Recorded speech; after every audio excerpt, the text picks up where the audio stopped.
मैंने extra time भी दिया आपको, समय समय पर। संजय राउत जी। सर, राष्ट्रपति के अभिभाषण पर जो चर्चा चल रही है, भाषण अगर पढ़े सुने तो भी लगता है कि जैसे प्रोफेसर साहब ने कहा कि देश की स्थिति ठीक नहीं है। लेकिन ठीक लगता है जो हमारे सामने महान देशभक्त मंडली बैठी है, उनको लगता है कि सब कुछ ठीक है। राष्ट्रपति देश की संवैधानिक प्रमुख है, तो भाषण के हर पैरा में राष्ट्रपति जी कहते हैं कि मेरी सरकार, मेरी सरकार, मेरी सरकार। लेकिन जिनको ये मेरी सरकार कहते हैं, सरकार पाखंडी है। ये सरकार पाखंडी है, झूठी है और गैर जिम्मेदारी भी है। तो कहा ये ऐसी सरकार को राष्ट्रपति जी मेरी सरकार कहते हैं, तो संविधान के खिलाफ है। जो सरकार गैर संवैधानिक तरीके से बैठी है हर राज्य में, सर इस देश में मैं यहां से सुन रहा था डेमोक्रेसी की बात करते, कहां डेमोक्रेसी देश में बची है? न जुडिशरी है, न सोशल जस्टिस है। हाई कोर्ट और सुप्रीम कोर्ट सरकार की कठपुतलियां बन गई है। कहां न्याय मिलता है? चुनाव आयोग जो देश का है वो भारतीय जनता पार्टी की प्राइवेट लिमिटेड कंपनी बन गई है।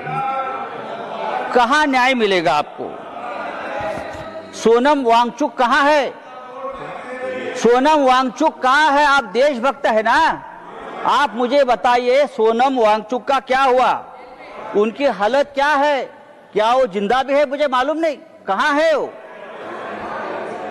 देखिए उनका अपराध क्या है? उनका अपराध है कि हमारी जमीन चीन ने कब्जा कर ली है। ये बात उसने कह दी तो उसको देशद्रोही बताकर जेल में डाल दिया।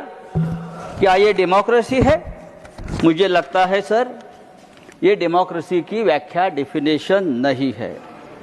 राष्ट्रपति के भाषण में वही घिसी पिटी घोषणाएं है। नई बात क्या है आप मुझे बताइए। इतने साल से हम देखो गरीबों को सबसे ज्यादा रोजगार देने वाली मनरेगा, आपने नाम तो बदल दिया, लेकिन रोजगार की गारंटी भी आपने कम कर दी है। किसानों को रोजगार मिलता था वो गारंटी आपने कम कर दी। हमारे मराठवाड़ा, महाराष्ट्र में मराठवाड़ा में 2025 में 3000 किसानों ने आत्महत्या की है। 3000। सर देखो आप सुनने की आदत रखनी चाहिए। आप सत्ताधारी है, आपकी सरकार है, आपको हमारी बात सुनने की अगर आप आदत डाले तो डेमोक्रेसी और मजबूत हो जाएगी। सर मैं और एक बात आपके सामने रखता हूं। ये सरकार पूरी तरह से भ्रष्टाचारियों से घिरी है। पूरे देश भर के भ्रष्टाचारी एक साथ लाकर अपने सरकार बनाते हैं, सरकार तोड़ते हैं, सांसद को विधायक खरीद लेते हैं। हम चुनकर लाएंगे, आप रेडीमेड खरीद लेंगे। पहले नेताओं को हम बनाते थे, अब नेताओं को हम खरीद लेते हैं। यह आपकी डेमोक्रेसी है। सर आज मुझे अजित पवार जी की याद आ रही है। फिर हमारे बड़े नेता थे महाराष्ट्र के, आपके साथी भी रहे हमें आज बहुत सालों से, 3 साल से। दुर्भाग्यपूर्ण तरीके से उनकी मौत हो गई। आज भी हम लोग सदमे में है कि ये कैसा हो गया। इतना एक दमदार आदमी, जिस तरह से उनकी मौत हो गई, दुर्घटना हो गई, आज भी हम लोग सदमे में। रोज जी आपका अजीत टाइम में खत्म हो गया। ठहरो सर। आपका अजीत पवार के ऊपर 70,000 करोड़ के सिंचाई घोटाले का आरोप किया था आपकी सरकार ने, आपकी सरकार ने किया। लेकिन वो भारतीय जनता पार्टी के साथ आ गए और पवित्र हो गए। 15 जनवरी को अजित पवार जी ने एक बयान दिया था।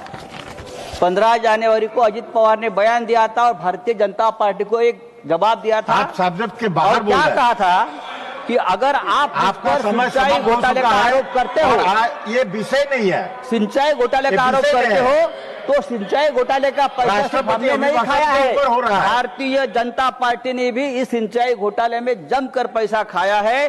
और भारतीय जनता पार्टी की फाइल मेरे पास है।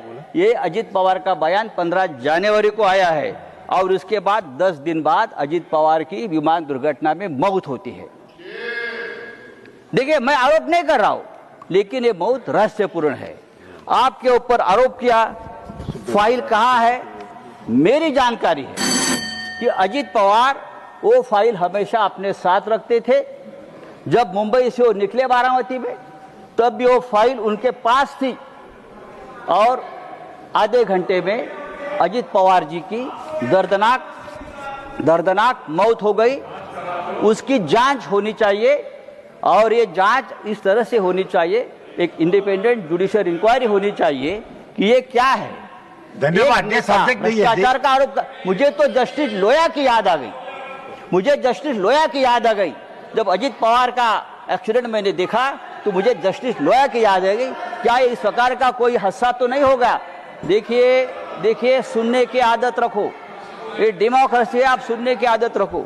सर, आपकी सरकार अगर डेमोक्रेटिक तरीके से धन्यवाद आई है। धन्यवाद सर, 1 मिनट दीजिए। एक मिनट भी नहीं है अभी। सर, हाउस एडजॉर्न करना है। सर, समाप्त कीजिए। ये सरकार हिंदुत्व की बात करती है, लेकिन इस देश में सबसे ज्यादा तकलीफ में अगर कोई होगा तो हिंदू है। इंदौर में हिंदू गंदे पानी पीकर मरता है। लखनऊ में हिंदू कप सिर्फ पीकर मरता है और बांग्लादेश में हिंदू को मार दिया जाता है। और देश के प्रधानमंत्री और देश की सरकार उसके ऊपर चुप बैठी है। सर, आदरणीय राष्ट्रपति जी ने अगर इस बात का जिक्र किया होता तो हम बहुत आपके स्वागत करता। धन्यवाद। Now special mention doctor